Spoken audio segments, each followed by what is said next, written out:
오지 마세요. Jungkook in tears because of Jimin. What really happened on his birthday? Shock gripped the global BTS community when what should have been a night of celebration for Jungkook's 28th birthday was instead marked by an unexpected absence. Park Jimin. The missing presence of one of Jungkook's closest companions transformed what should have been a triumphal moment into a day overshadowed by tension, silence, and visible emotion. The burning question now echoes worldwide. Why did Jungkook, surrounded by the brightest lights of fame and global affection, end up in tears on a day meant to embody nothing but joy? The live stream Jungkook hosted on Weverse initially seemed to deliver everything fans had hoped for: gratitude, humor, personal anecdotes, and even playful moments about his new piercing and chipped tooth. Yet attentive viewers noticed more than just lighthearted exchanges. Subtle signs of distress surfaced in the form of hesitant pauses, faint sighs, and an almost imperceptible heaviness when he spoke of his fellow members. The absence of Jimin during such a monumental occasion became impossible to ignore. Could it be that Jungkook's bright smile was masking a sorrow too deep to conceal? This absence carried weight far beyond a mere missing greeting. Jungkook and Jimin's relationship has been widely regarded as one of the most unshakable bonds within BTS, a connection built on years of shared hardship, artistic growth, and intimate personal sacrifices. For fans, their brotherhood has represented something larger than music, a symbol of loyalty and resilience. To imagine Jungkook celebrating alone while Jimin faced possible health struggles struck an emotional chord across continents. Fans began asking an unsettling question: can one truly celebrate when a brother is suffering? The global scale of the birthday celebration only sharpened this contrast. In New York, Times Square lit up in Jungkook's honor. In Tokyo, the Sapporo TV tower glowed purple. In Bangkok, tuk-tuks were decorated with his image. In India, massive billboards shined across Kolkata. Fans from Mexico to Kazakhstan engineered elaborate tributes that turned the event into a planetary festival. And yet, the louder the lights flashed, the more glaring Jimin's absence became. What is the meaning of global adoration when the one presence that matters most is missing? During a live stream, Jungkook's words seemed to betray more than gratitude. He spoke repeatedly about health, weaving it into his thanks to ARMY and his parents. His comment, "I'll try my best to live healthier," landed with a haunting undertone amid swirling rumors about Jimin's condition. Fans interpreted it as a veiled reference, a subtle plea for strength not only for himself, but for those closest to him. Could this be evidence that Jimin's absence was more serious than silence suggested? Traditionally, BTS members are known to show public solidarity during birthdays. Surprise messages, playful appearances, or heartfelt posts have always been part of their shared tradition.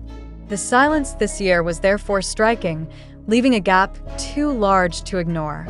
For ARMY, the lack of Jimin's presence created an invisible fracture across the celebration. The stillness did not merely mark absence, it became a loud statement in itself. Was Jimin truly too unwell even to appear digitally? Observers noted that Jungkook's cheerful demeanor during the broadcast occasionally dimmed when he reflected on personal matters. At one point, he sternly warned about strangers attempting to intrude into his home, a reminder of how fame often blurs boundaries and invites loneliness. For someone who thrives on connection, the combination of invasion and concern for a missing friend could only deepen the shadows beneath his composure. Could these heavy emotions explain the tears that fans reported witnessing off-camera, moments that slipped through the polish of performance? The paradox of the day was devastating. On one hand, Jungkook was celebrated across continents, his image projected onto landmarks, his name immortalized in neon. On the other, he carried a weight that no billboard could brighten. Fans sensed guilt, an emotional burden that arises when joy feels undeserved in the face of another's suffering. This paradox sparked global discussions, transforming his birthday from a spectacle of celebration into a sobering moment of collective reflection about loyalty, vulnerability, and humanity. Social media timelines painted the emotional landscape with equal parts celebration and mourning. Fans flooded Twitter and Reddit not only with birthday wishes, but with prayers for Jimin's recovery. Messages like, "Jungkook deserves happiness, but I know his heart is heavy without Jimin, and our biggest wish is Jimin's health," revealed the duality of the day. Jungkook's joy was interwoven with sorrow, and fans around the globe carried that dual weight with him. This emotional intensity was magnified by the symbolism of birthdays themselves. For Jungkook, who has always spoken about gratitude and responsibility toward ARMY, birthdays are more than milestones. They are reminders of bonds and promises. Yet no bond feels whole when one of its pillars is absent. Jimin's missing voice left the celebration incomplete, a silence that millions could feel even through the screens of a live stream. The narrative quickly grew more complex as questions arose. Was Jimin truly sick, or had fans exaggerated his absence into illness? Did Jungkook's visible emotion reveal deep sorrow, or were his pauses simply natural hesitations misinterpreted by a hyper-attentive audience? In a digital ecosystem where unverified speculation spreads faster than truth, can anyone be certain of what really transpired? The danger of sensationalism looms large. Platforms like TikTok, YouTube, and Twitter thrive on emotional narratives, rewarding content that provokes sadness and outrage over calm truths. When a fleeting sigh from Jungkook becomes a viral moment interpreted as proof of hidden pain, the line between observation and fiction blurs. Are we truly witnessing reality, or are we co-authoring drama through our collective hunger for intimacy and tragedy? The moral implications are stark. Is it ethical to circulate unverified reports about Jimin's health simply because the narrative is compelling? Does doing so compromise dignity, reducing real human beings into characters in a story designed for clicks and shares? The devotion of ARMY is undeniable, but can that devotion also fuel vulnerability, an eagerness to accept rumors as truth when they align with emotional desire? One cannot escape the unsettling possibility. Perhaps Jimin was not gravely ill at all. Perhaps his absence was circumstantial, unrelated to health. Perhaps Jungkook's visible emotion was the fatigue of a man carrying global expectations, not grief. If so, would fans and media accept this quieter truth? Or would they cling to the dramatic narrative because it sustains engagement? The uncomfortable reality is that audiences may prefer sorrow over simplicity, conflict over calmness, because drama holds attention longer than joy. The responsibility, then, rests not only with media creators, but also with audiences. Each share, each speculative comment, each viral clip amplifies unverified narratives until they become accepted truth. In this sense, the public is not merely consuming the story, but shaping it, transforming uncertainty into perceived reality. This complicity must be acknowledged if we are to confront the blurring boundaries between fact and fiction in modern media. Ultimately, the story of Jungkook's 28th birthday will not be remembered solely for its monumental fan projects or dazzling global tributes. It will be remembered as a day when joy and sorrow collided, when the world was forced to confront the fragility of human bonds even under the brightest spotlight. For Jungkook, no amount of neon lights could replace the presence of Jimin. For ARMY, no scale of global celebration could erase the weight of his absence. This birthday became more than a cultural spectacle. It became a mirror reflecting uncomfortable truths about fame, vulnerability, and the power of perception. It showed how even idols, immortalized by millions, remain deeply human, capable of tears, bound by brotherhood, and vulnerable to the silence of a missing friend. The global question remains unresolved. Was Jungkook crying because of Jimin's illness, or because of the narrative that fans and media themselves constructed? In the end, what happened on Jungkook's 28th birthday stands as both a tribute and a caution. a tribute to the unbreakable bonds between artists who call each other brothers, and a caution to global audiences who must now ask, will we demand truth, or will we remain complicit in a cycle where rumor triumphs over reality? Under the scrutiny of millions, Jungkook's 28th birthday revealed something that no fireworks or billboards could disguise: the raw humanity of a global icon. What fans witnessed was not only a celebration but also a fracture, a tension between triumph and sorrow that no amount of spectacle could resolve. His visible emotion, whether interpreted as tears of worry for Jimin or fatigue under relentless pressure, exposed the fragile truth beneath the glamour of fame. And it is here the world must confront the uncomfortable reality. Joy and grief often coexist, even on stages lit brighter than the stars. Jungkook's birthday will forever be remembered not simply as a milestone of global adoration, but as a stark reminder that even legends can break, even the strongest bonds can ache in silence, and even in moments of celebration, the absence of one voice can echo louder than an entire world singing in unison. The spectacle surrounding Jungkook's 28th birthday has ignited global fascination, yet beneath the glitter of lights and the roar of celebration, an unresolved tension lingers. Did the world truly witness the sorrow of an artist mourning the absence of his closest brother, Park Jimin, or has the narrative been carefully shaped by fragments of rumor, amplified by the machinery of modern media? Can the millions of fans who devotedly followed each frame of the live stream claim certainty? Or are they merely participants in a carefully orchestrated cycle of speculation and emotional manipulation? It is imperative to ask, do we genuinely believe Jungkook cried because of Jimin's condition? Or are we accepting an interpretation planted and multiplied by countless voices on TikTok, YouTube, Twitter, and other media platforms?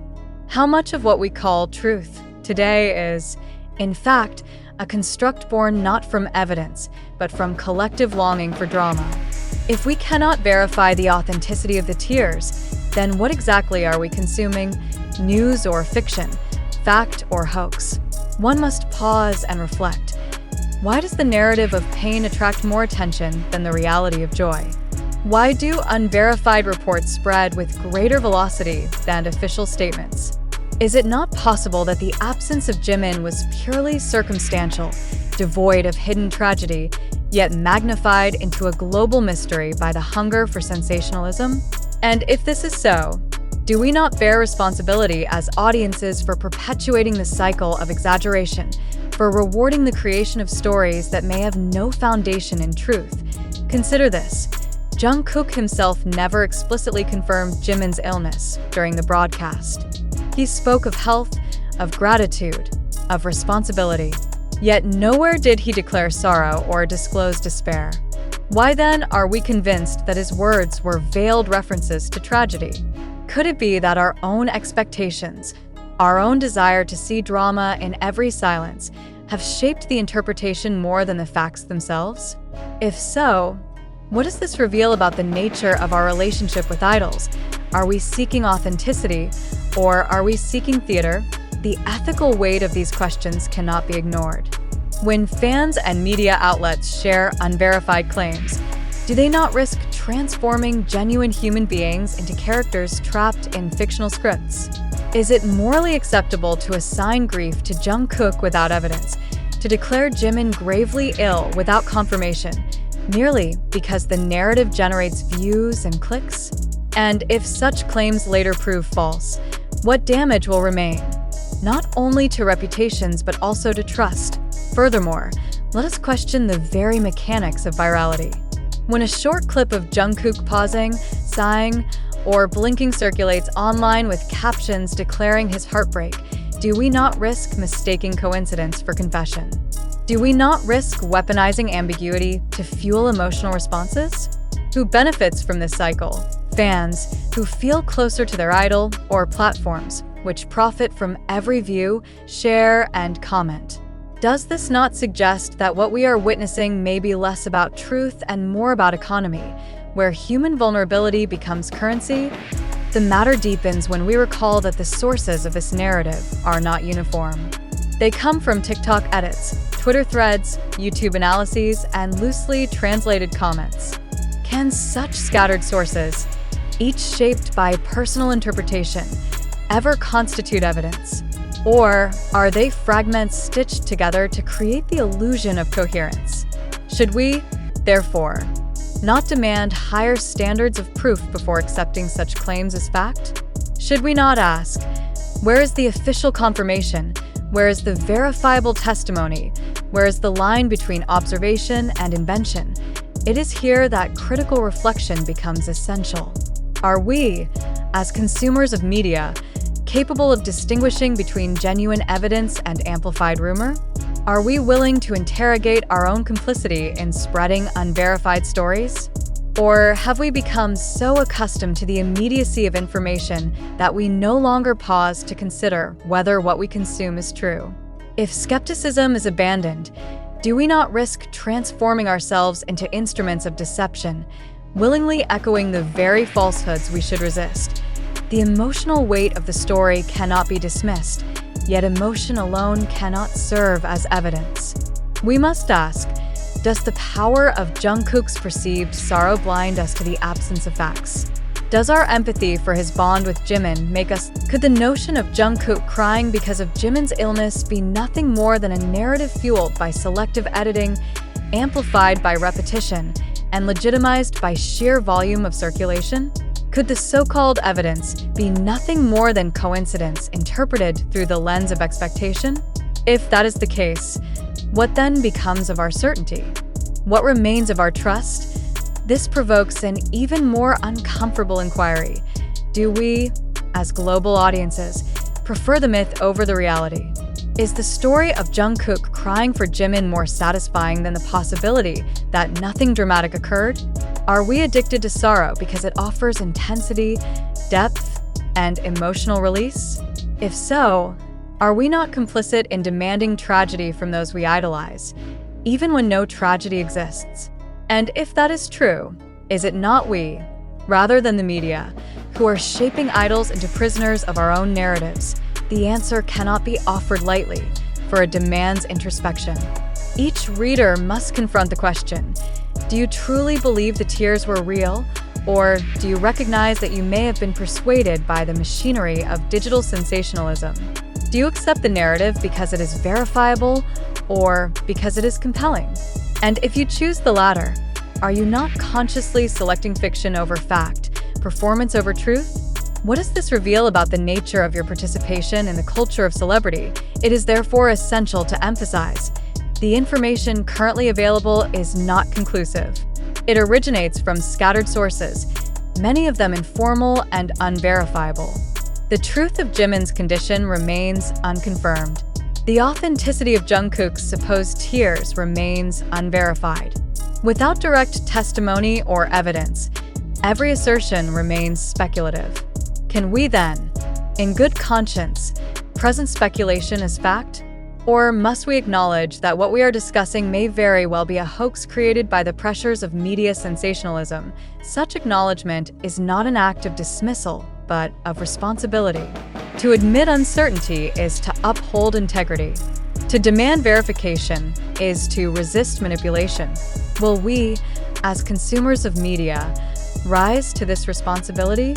Or will we continue to feed an ecosystem that thrives on speculation, that rewards falsehood, that transforms ambiguity into spectacle? Will we demand truth? Or will we surrender to fiction because fiction is easier, faster, more thrilling? As you read these words, consider, what do you believe? Do you believe that Jungkook's tears were born from Jimin's suffering, or do you believe they were manufactured by a narrative constructed through fragments of rumor? Do you believe this article reflects fact, or do you recognize that it may itself be part of the cycle of speculation? Will you question its premises, challenge its assertions, and demand evidence? Or will you accept it because it aligns with the story you wish to believe? The choice lies with you. You are not merely a passive consumer, but an active participant in shaping the meaning of this narrative. Each belief you hold, each share you make, Each comment you post contributes to the creation of reality. Will you choose skepticism or surrender? Will you demand truth or indulge in spectacle? Will you stand as a defender of fact or as a participant in hoax? Thus, the unresolved question remains: was Jungkook truly crying because of Jimin, or was the world crying because it wanted to believe he was? Yet, even as these questions hang unanswered, one final challenge confronts us. How do we, as global witnesses, define our role in shaping the narratives that surround public figures?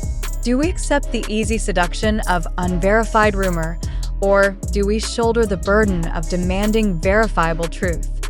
Can we recognize that every repost, every caption, every emotional declaration we contribute functions not merely as commentary, but as construction, adding bricks to a building that may or may not exist? If Jungkook's birthday story teaches us anything, it is that perception is never neutral. It is always power, always influence, always participation in the collective authorship of meaning. Will we choose to wield that power responsibly or recklessly? Will we acknowledge that even silence, when amplified by speculation, can become louder than speech itself?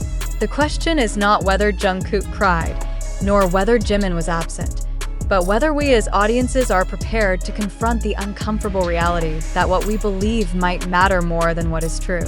And if that is so, what becomes of truth in an age where belief itself has become the ultimate spectacle? In the end, the matter extends beyond Jungkook, beyond Jimin, and even beyond BTS. It becomes a mirror held up to society itself. Do we still value truth when illusion is more captivating? Or have we surrendered to a culture where spectacle replaces substance and rumor eclipses reality?